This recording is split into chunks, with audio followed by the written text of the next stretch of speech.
Gang wars are on the increase, and they are wars without end.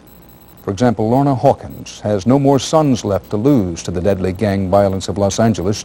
She buried her second son today. Ron Allen tells us how a mother's outrage is giving way to despair. This solemn ritual is painfully familiar to Lorna Hawkins, the lonely journey to bury a son. 21-year-old Joe was killed in a drive-by shooting 4 years ago. Today, Hawkins said goodbye to her last son, Gerald, age 20, another innocent victim of gang violence. It hurts so bad. Nobody really knows except mothers who've lost their kids. I've known and I've talked to more mothers than I care to who have lost 2 and 3 kids. So I'm not alone. After gang members killed her first son, Hawkins started a local cable TV program. Drive-by Agony has become a crusade, a mix of therapy and outrage to raise awareness that gang violence kills innocent people too. He was just an average kid. And unfortunately, he was, what they tell me, at the wrong place at the wrong time. I've already started fighting because my first son was dead, and I'm going to fight for something else. And I'm tired. I mean, I have no more sons, so, they can't come and get any more from me. Police never caught the gang members who killed her first son, but this time there are witnesses who saw Gerald get shot in the back. And there may be an arrest soon if those witnesses are willing to come forward. Today, inside the church, mourners shared Hawkins' message that the violence must stop. The young brothers and sisters, we must change, we must have peace in our community. But as Hawkins buried her last son, she couldn't help but wonder if anyone has been listening. Ron Allen, CBS News, Los Angeles.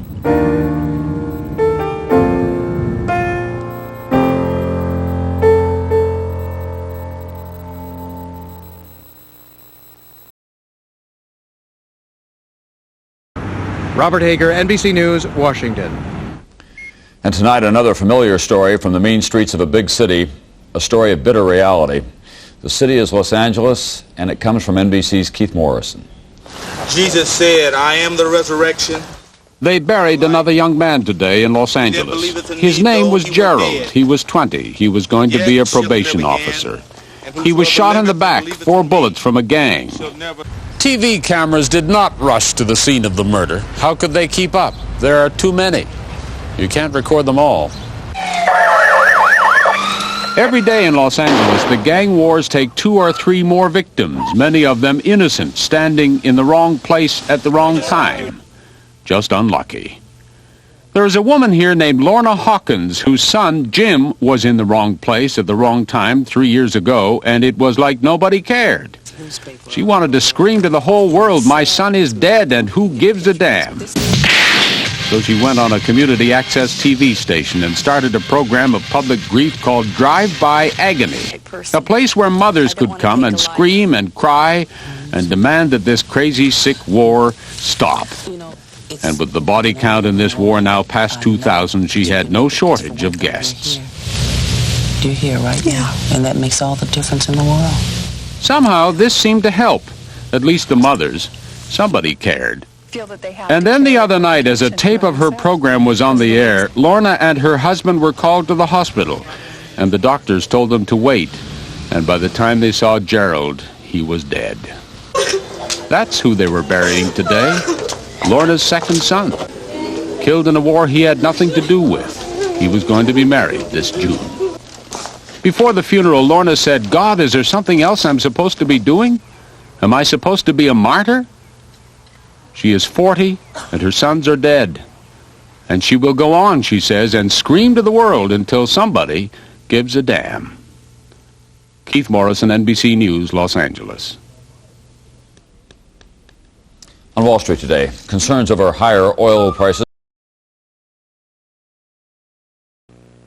Finally this evening, our person of the week. For only the second time since we began this series, we have chosen someone who works in television.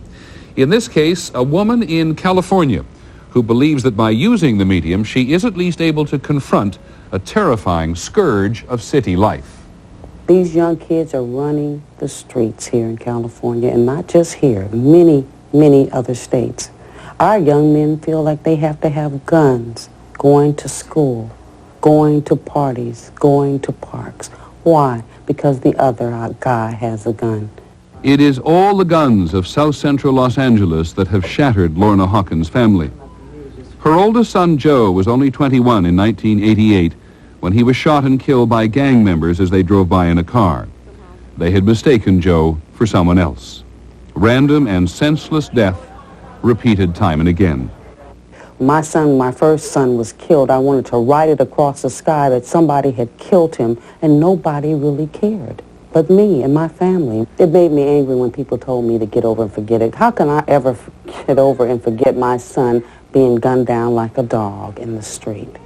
Hi, and welcome to Drive By Agony. I'm your host, Lorna Hawkins. In 1989, Lorna Hawkins decided she could make of her grief and anger something constructive for others. Her cable television show, Drive By Agony, is an outlet for other grieving parents, and there are many of them. He was able to keep. And how old was Bobby? 19. 19. You need an outlet. You need somebody that knows exactly how you feel to listen to you, and you feel like you have no place to go at all. And that's how I felt. Kevin lived for 3 hours, but he never regained consciousness.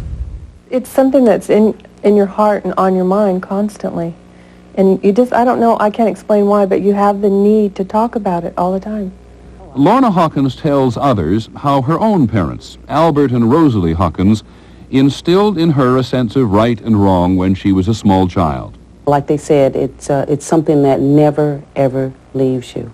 Lorna had Joe, the first of her 4 children, when she was only 16. But she graduated from high school and went to college for a year. I have courage, yes, because I was born with it, from my mother and from my father. This week, her courage was put to the test again. Her second son, Gerald, 20, a college student studying to be a probation officer, was killed by gang members in an apparent robbery attempt only a block from the Hawkins home. Both of my sons were under 25 years of age, and they're both dead from gunshot wounds. And I know many, many other mothers in the same situation. Since Drive By Agony went on the air 3 years ago, 2,000 people have died as a result of gang violence in Los Angeles County alone. On one of her programs last year, one viewer brought the insanity of it all into very sharp focus. The boy in the red shirt, all of 12 or 13, says he wants nothing to do with gangs. But just the color of his shirt, one gang's color, might make him the target of another gang. I have one quick comment for the gentleman in the red shirt. I would like to say that, please, take off that red shirt. Don't set yourself up. Isn't that a shame? Isn't that a shame that you have to be aware of what colors you wear? I'm trying to wake up people in California. Haven't you had enough? Come on, get with it. Get off your you-know-what and do something about it. Lorna Hawkins is trying very hard to do something about it. In addition to Drive By Agony, she is organizing a rally in Los Angeles to demand that government do more to stop the violence. Until then, this is her message for the airwaves. I'm not going to let any hoodlum, anybody that walks down the street with a gun, run my life for me, and I'll continue to fight, even though both of my sons have been taken away from me at the prime of their life.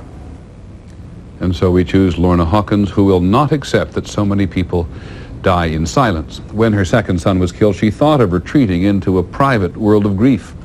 Instead, she continues to demand that her viewers confront what the violence is doing to all of them.